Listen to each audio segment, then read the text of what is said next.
Semangat pagi anak-anak hebat kelas 4. Bagaimana kabarmu? Semoga semua dalam keadaan baik dan sehat. Hari ini kita akan melanjutkan pembelajaran tema kelima, subtema yang pertama, perjuangan para pahlawan. Siapkan terlebih dahulu buku paket tema 5-mu dan juga alat tulis untuk mencatat materi penting hari ini.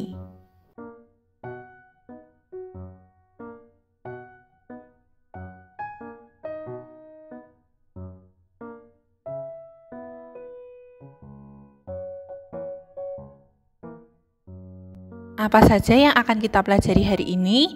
Yang pertama, kita akan belajar tentang sikap kepahlawanan. Yang kedua, tokoh kerajaan Hindu, Buddha, dan Islam. Yang ketiga, pengamalan sila 4 Pancasila. Dan yang keempat, notasi angka dan notasi balok dari lagu Maju Tak Gentar. Kita mulai materi yang pertama, sikap kepahlawanan. Kamu bisa membuka pada buku tema 5-mu, halaman 1-2. Perhatikan ketiga gambar perilaku berikut ini. Yang pertama, Edo sedang dijenguk oleh teman-temannya ketika dia sakit. Yang kedua, mencintai lingkungan dan makhluk hidup lain, seperti bunga, kupu-kupu, dan lain-lain. Kemudian yang ketiga, menolong teman yang sedang terjatuh. Ketiga perilaku tersebut merupakan perilaku menolong orang lain atau makhluk hidup lain. Menolong dengan ikhlas, berani, dan gigih merupakan sikap yang dimiliki oleh para pahlawan. Sikap yang ditunjukkan oleh pahlawan tersebut disebut sebagai sikap kepahlawanan.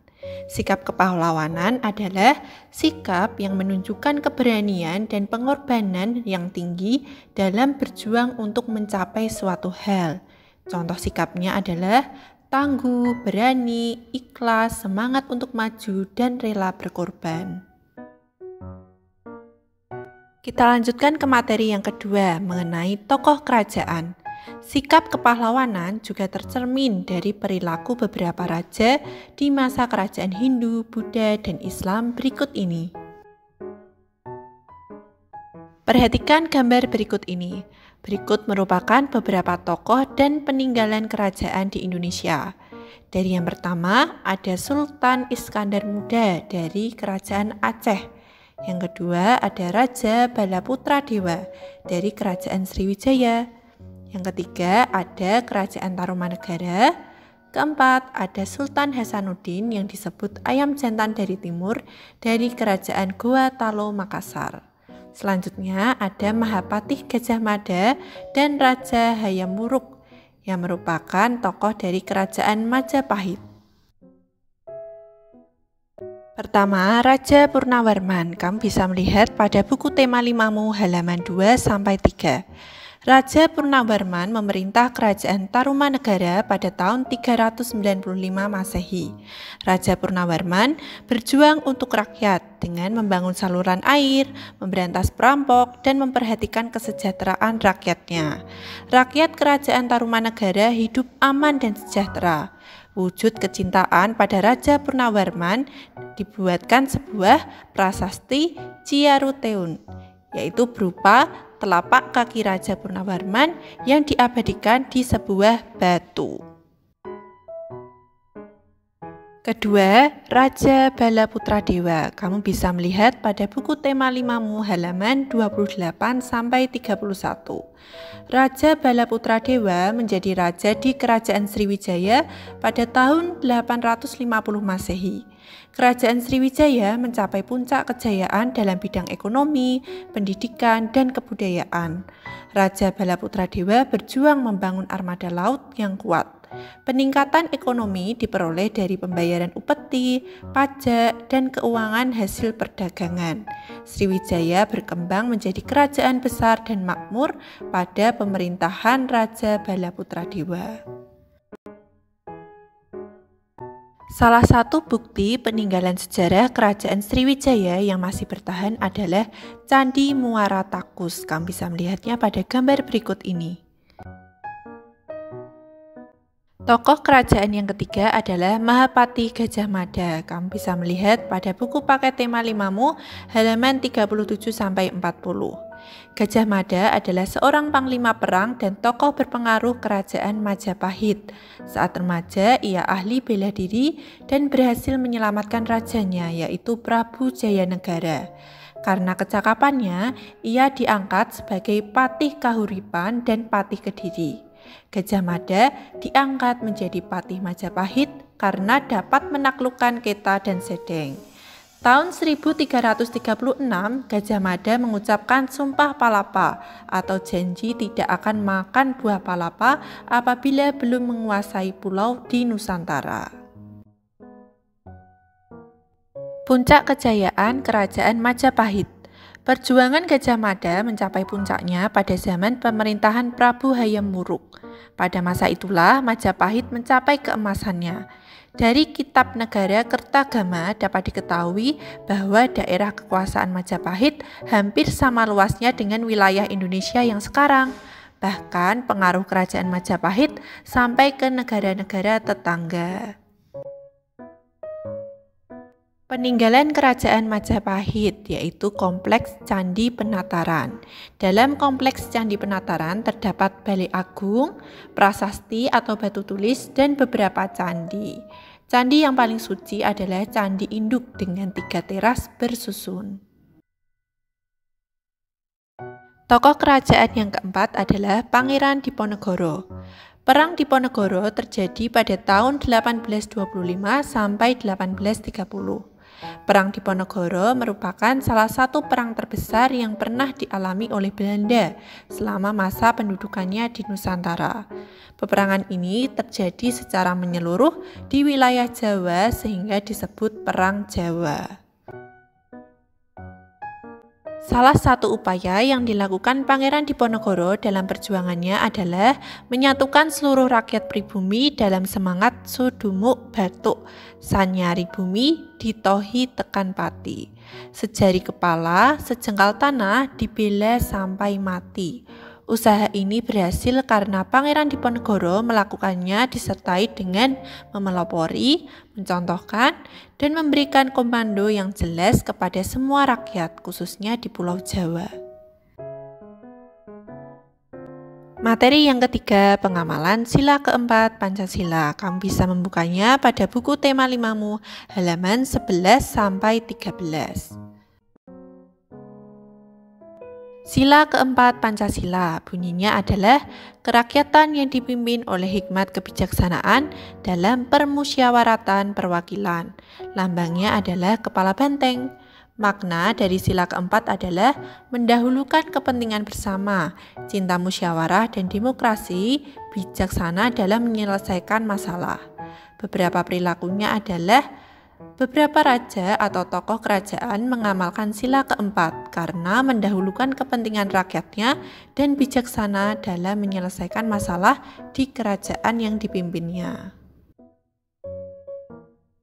Amatilah beberapa gambar berikut ini. Yang pertama, Budi marah dan membentak Amir. Nah, perilaku ini tidak mengamalkan sila keempat Pancasila karena Budi tidak bijaksana dalam menyelesaikan masalahnya. Yang kedua, yaitu menunda kepentingan pribadi untuk mengikuti latihan tari bersama.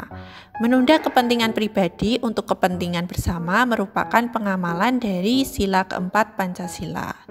Dan gambar yang ketiga, Dayu memaksakan kehendaknya pada kelompoknya. Nah, hal ini tidak mewujudkan pengamalan sila keempat Pancasila karena tidak menginginkan pemungutan suara dan musyawarah mufakat ini tidak mencerminkan pengamalan sila keempat Pancasila.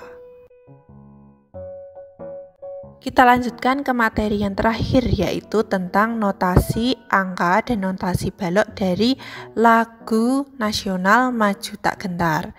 Kamu bisa melihat teks lagunya pada buku tema 5mu halaman 14 sampai dengan 16. Perhatikan gambar teks lagu Maju Tak Gentar berikut ini. Maju Tak Gentar adalah lagu nasional dengan birama 4/4 yang diciptakan oleh C. Simanjuntak. Lagu Maju Tak Gentar ini pada teks lagu ini berupa notasi angka dan notasi balok. Notasi angka ditunjukkan oleh angka 5, 3, 5 ini merupakan notasi angkanya. Sedangkan gambar berupa melodi ini merupakan notasi balok dari teks lagu Maju Tak Gentar. Notasi angka dan notasi balok. Notasi atau not adalah simbol dalam musik untuk suara dengan nada tertentu. Notasi angka adalah notasi lagu yang dilambangkan dengan angka. Misal nada do dengan 1, re 2, mi 3, fa 4, sol 5, la 6, dan si ada 7. Kemudian notasi balok adalah notasi lagu yang dilambangkan dengan bulatan-bulatan, baik bertangkai atau tidak, yang diletakkan di dalam garis paranada. Perhatikan garis paranada berikut ini. Pada garis paranada terdapat garis pertama, garis kedua, garis ketiga, 4, dan 5. Kemudian jarak antara garisnya terdapat spasi. Spasi pertama sampai dengan spasi yang keempat. Garis paranada berupa 5 garis sejajar dan spasi-spasi yang berguna untuk meletakkan lambang untuk tiap nada menunjukkan durasi dan ketinggian nada tertentu. Perhatikan notasi balok dan bagian not balok berikut ini. Ada beberapa jenis not balok, ada yang kepalanya hitam, ada juga yang putih. Ada yang bertangkai, ada yang tidak, dan ada pula yang tangkainya berupa bendera. Jadi bagian not balok ini terdiri dari kepala not, tangkai, dan bendera. Terdapat nama dan nilai ketukannya masing-masing, seperti pada tabel yang ditunjukkan oleh gambar berikut ini. Setelah kita mempelajari tentang perbedaan notasi angka dan notasi balok, coba anak-anak memperhatikan 2 teks lagu berikut ini, yaitu lagu Bangun Pemudi Pemuda. Di sebelah kiri terdapat notasi angka dari lagu Bangun Pemudi Pemuda, dan yang sebelah kanan merupakan notasi balok dari lagu Bangun Pemudi Pemuda. Cukup sekian anak-anak pembelajaran tema 5 pada hari ini. Selanjutnya silahkan anak-anak mengerjakan tugas, yaitu soal latihan mengenai materi yang sudah kita pelajari hari ini, yaitu sikap kepahlawanan dan pengamalan sila keempat, tokoh dan peninggalan kerajaan, dan notasi angka serta notasi balok. Kerjakan pada Google Form yang dibagikan oleh guru kelasmu masing-masing. Terima kasih anak-anak sudah mengikuti pembelajaran tema pada hari ini dengan baik dan sungguh-sungguh. Jangan lupa kerjakan juga tugas yang diberikan dengan sungguh-sungguh pula. Sampai jumpa pada pembelajaran tema berikutnya. Salam sehat selalu.